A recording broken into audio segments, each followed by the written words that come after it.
Hi guys, it's Elena and I'm enchanted to have you be here on my channel. For today's video, I'm going down a swatching spiral pretty much. So much so that I even got a separate bullet journal just so that I can put in all my swatches. And for this video, I'm starting off with my watercolor paints swatches. Swatching my watercolor paints. I'm not entirely sure how to put that. So I am using the Lemome bullet journal notebook. It's on Amazon. It's around $11 for the black one, $11, $12, something around that. And the pages are just so thick and so wonderful and so smooth. And it's just a delight to draw and write in it, and I've been using them for a couple of years now. I haven't been exactly bullet journaling for a couple of years, but I've been I've been using it as notebooks and such. I already went and outlined all the little squares where I'm going to be doing the swatches in. I have a couple sets. A lot of these are fairly inexpensive and a couple of them are really old or stuff that I've had over the years, but this one, the Calero, is a brand new one and I'm unboxing it for the first time and I'm going to try it out for the first time. I'm really excited. I have read that it's best to let it kind of soak with water overnight, so I have like a little syringe, I filled it up with water and kind of set it aside so that it's able to become more saturated. I read that getting that real like good saturated golden color is best if it has a little bit of water. So I'm starting off with my very simple, very cheap palette of 36 watercolors that's kind of like for kids. But the pigment of it is actually pretty good and fairly decent for the watercolors and paintings that I have been using it for.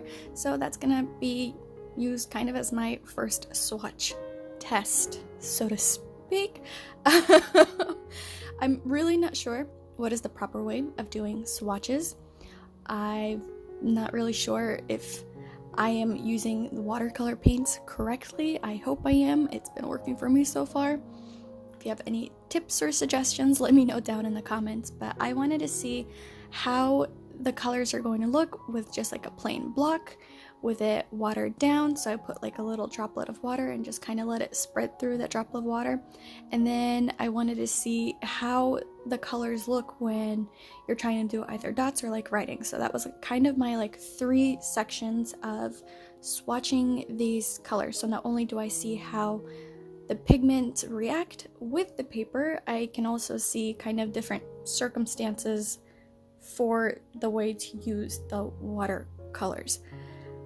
I'm not sure if I'm making sense. I hope I'm making sense. Another thing that you'll notice throughout my swatching video is that I do not have fancy tools or any like super proper things to use for watercolors. I just kind of use what I have and go through what I'm using. It's been working, like I said, but yeah, nothing fancy, not a professional, still learning, still have so much to learn. It just kind of works out how I end up, I don't know. The reason why I wanted to record doing these swatches is because I've seen a couple other YouTubers do swatches for their markers or gel pens or things like that, and it was always so satisfying to watch and kind of like relaxing to watch. I'm not entirely sure what the reason behind it is, but I decided since I'll be doing swatches anyways to just record it and share my experience with you, I suppose. Since I've done these swatches, these have been super useful already. Like anything I wanted to do or draw or doodle, I ended up referring back to these to kind of get an idea, maybe a little bit of an inspiration. And overall, I think doing swatches is pretty good, especially if you're using a specific media, like I'm using these bullet journals for my journaling every month and things like that. I just wanted to see how it reacts with the paper, how it's going to show up on the paper, and I have more opportunity to kind of plan for things better. Maybe it's just my perfectionism kind of sticking out, or my obsession with organizing things, but I do enjoy doing these swatches. I checked on those golden paints again, those Caleras, and it seemed like they needed a little bit more water, so I just used the syringe to put a little bit more water to get it more saturated. I know you can just use like a paintbrush to kind of pick up the water with it and put it into the palette. I find that a little bit of a hassle because you still have to kind of rinse off that paintbrush, and I don't want to just use a paintbrush. So my little hack is to use a little syringe, and I have a tiny one, and I've been using this type of method to saturate colors for years, and it's been working for me. So if in case you need something like that, I would highly suggest picking up a syringe, and without the needle, of course, no needle, or any kind of like similar device to add water to your watercolors to help, you know, saturate things. And it works. It's simple, it's easy, it's effective, and it works. Isn't that what you need things to do? Next, I'm doing this palette of like shimmery watercolors. This video does not do them justice at all. There's so much more shimmery, especially when it like hits the light. It's again a very inexpensive palette. I got this at Five Below. I did find it on Amazon. Any products that I use that I can find on Amazon, I will post the links down below if you're curious to check them out for yourself. Majority of them, like I said, are fairly inexpensive, and they're kind of, oh no, my cat.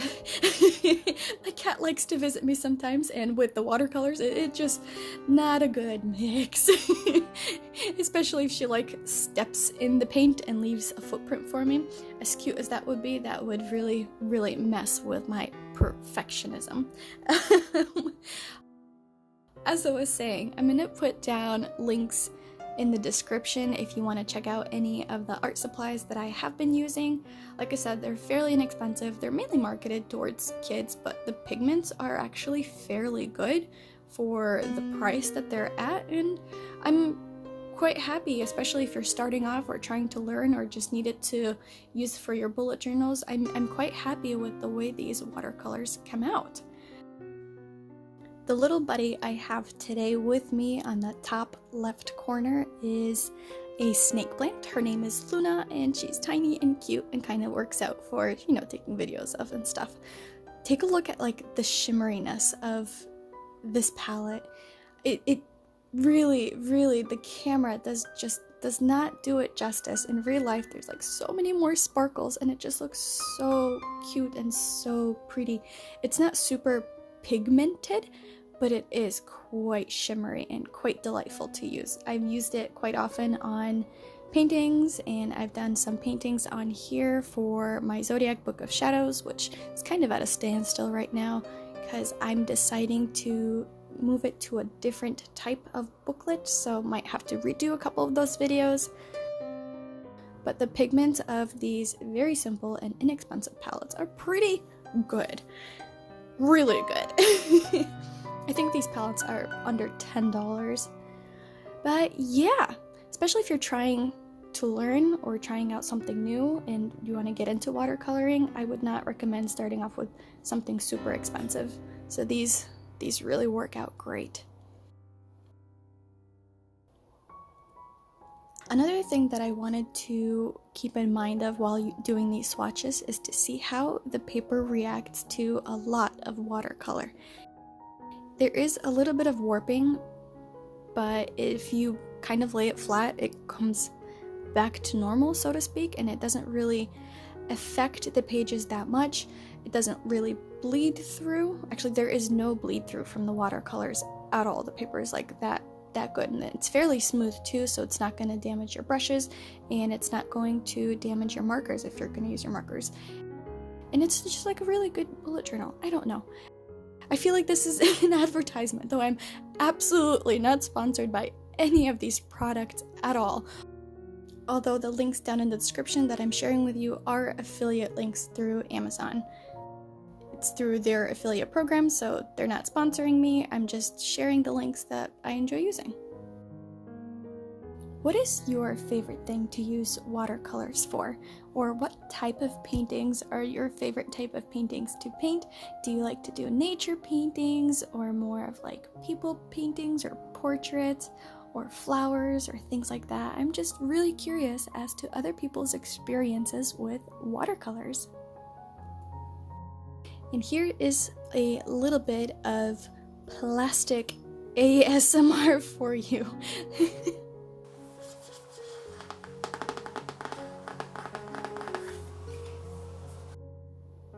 That is a little plasticky bit that I had lying around that ended up breaking into very poorly, as you can see on the edge. And I'm using that as my watercolor, oh gosh, what is that word? As my watercolor palette type of sorta, so I can add water to it, and it's from the watercolor tubes that I have. Now, I believe these are from Michaels, and if I do find the link in them on Amazon, I'll put it down in the description. But they are a little bit, I don't know, odd to work with, and they're kind of old, so the pigment is a little weirdly mixed up. I think I've had these for 2-3 years, and I haven't really used them. But I figured I'd give you some good views of how the colors look on that palette. So it's like a little piece of plastic that I'm using to mix and add watercolors to. And it doesn't have to be anything fancy. Like I said, I'm kind of using whatever I have around the house. And if it's working, it's working. Even though these pigments are, I think, maybe 2-3 years old, they are quite decent, I would say. They're a bit more pigmented than the cheaper palettes, I would say. They don't really have a name, but I think these, the cheaper palette with the 36 colors that you saw me swatching the first time, don't really have a name. These do have a name. I think these are Reeves watercolor tubes that I've purchased, like I said, from Michaels a couple years back. As you can see, the pigment of them is actually pretty decent, and like I said, they weren't really expensive. I didn't really want to buy anything expensive. I got these for a painting that I wanted to do. I didn't think that the basic palette that I had would be pigmented enough or decently saturated enough to work, but I ended up using it anyways instead of using these tubes, and it worked. I don't know how else to put it. I'm no professional. I'm coming back to that word yet again. I don't really know what is like a good watercolor and not a good watercolor, so if you do, comment down below and do some recommendations, I suppose, or suggestions on how I should learn more properly, because right now it's just through experience, and I think these are fairly good. Inexpensive and fairly good. I have no idea. The other watercolor tubes that you will see, I think they are Marie's tubes. They have been around from the dawn of time. They were my mom's watercolor tubes when I was, I'm not sure, either in elementary school or like early middle school. She used them for a couple of paintings that she did to decorate the house with, and they're still around from that time. A couple of them weren't even open yet, and the pigment is kind of dry. So that yellow one wasn't open yet, so it just like exploded for me. But the pigment of them was kind of dry and kind of weird, so I ended up using that syringe situation to add a little bit more water back to them. But the pigments of these were great. They were really close to like acrylic-y pigment, but with a watercolor base. I don't know if they're still around. I'm gonna have to look for them, see if I could find the links for them, but these are 10+ years old, and I guess watercolors just don't go bad. Just add water, pretty much. So in the next foreseeable future, I do not see myself buying any more watercolor paints because I have a ton to go through, and I don't think I do enough paintings yet for me to justify getting anything fancier than what I already have. The only thing I might splurge on is brushes, and the brushes that I have are delightful to use. They're so smooth, they're wonderful. These I do have linked down in the description as well. And well, these are kind of the swatches of all my watercolor paints. So many kind of similar colors and different pigmentations, and then I ended up going back and kind of labeling all of them. Well, the ones that had names, like the Reeves tubes and Marie's tubes. But look look at the pigment of these fairly ancient watercolor paints. I don't think watercolor paints expire. Do they expire? Maybe not, but maybe they do. I have no idea. So yeah, now with all these swatches done and all these painting colored thingies on my bullet journal, I want some suggestions for what kind of spreads you guys want to see, or what kind of paintings should I do with them, because I kind of want to use them up, and they are so pretty to play around with, and I'm just so excited to kind of have a reference to see what colors I have. Oh, just look at the pigment of that dark purple. Gorgeous! Alright, on to the most exciting bit of these watercolor swatches, and kind of why I wanted to start doing them, is these Coliro goldeny shimmery paints. And my goodness, were they amazing to kind of work with. I like how they come apart and you can rearrange them however way you see fit, and saturating them with that water for that amount of time definitely was helpful. You could tell the difference where the water saturated and how it got like creamy and a lot more pigmented. You're able to pick up a lot more of that pigment, but the gold and the shimmeriness of it is so gorgeous. It's like you're painting with liquid gold. I think I first seen these colors at the YouTuber, oh my gosh, Jenny Journals. I think she uses them fairly frequent, and I'm just like, there's no way watercolors can be so pigmented and so goldeny, but it's serious, like you're using liquid gold to paint the pages with. And this just like brings so much more inspiration to me to be able to like draw with. Oh, they're so pretty.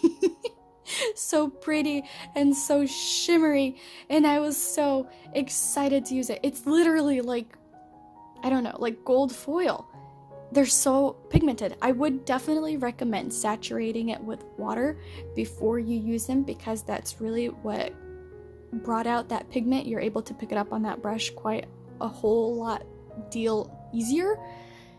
Although they are so pretty to use and so creamy and wonderful. So using the watercolors, I want to create kind of like a cover page for the watercolors, of course, and with all my swatches, I'm going to do a cover page using the media that I swatched, if that makes sense. And I was happily painting away until my puppy decided to become like weird and anxious, and I thought she was asking for a cookie, but she was warning me about my cat, who was about to jump on my desk. So here is a little bit of a preview of what I go through on a daily basis.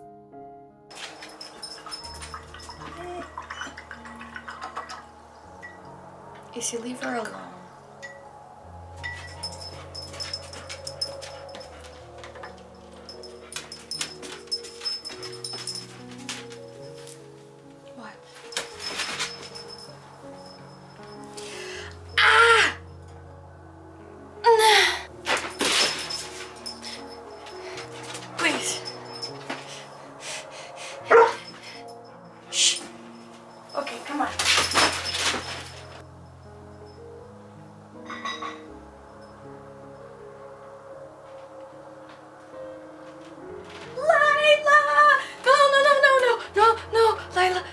Lila, no.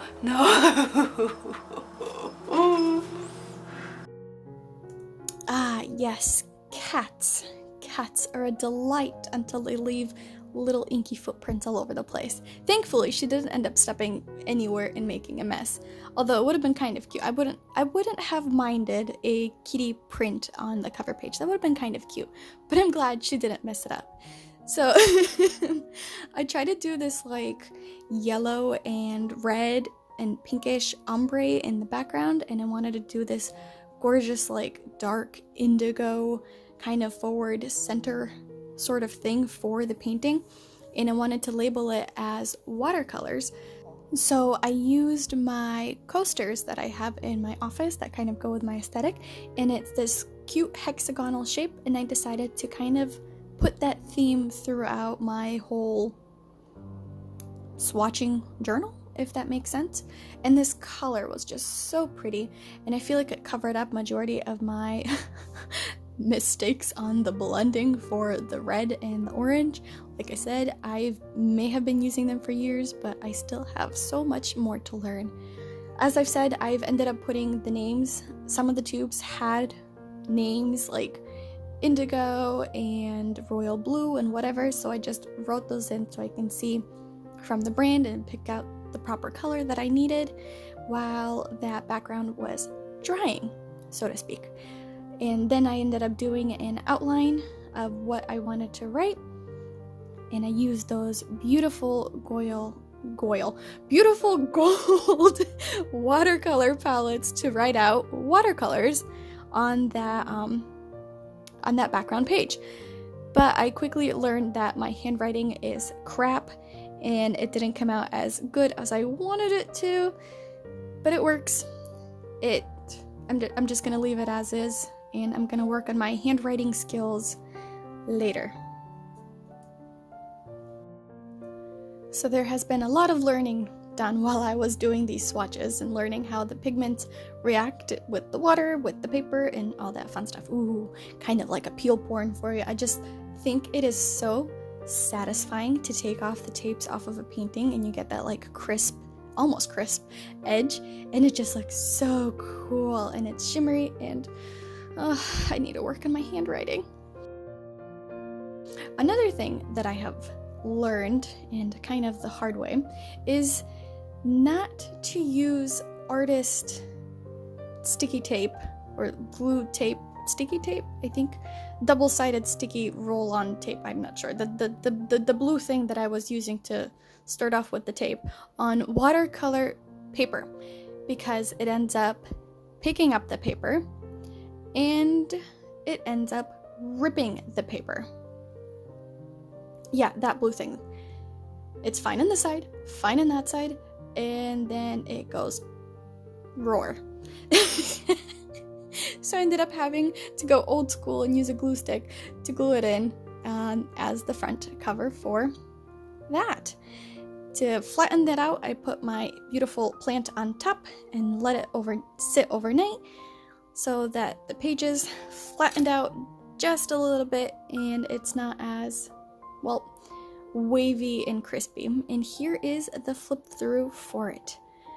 What color is your favorite color? What do you suggest for me to do? And, well, give it a thumbs up, subscribe, and I'll see you in the next video. Bye!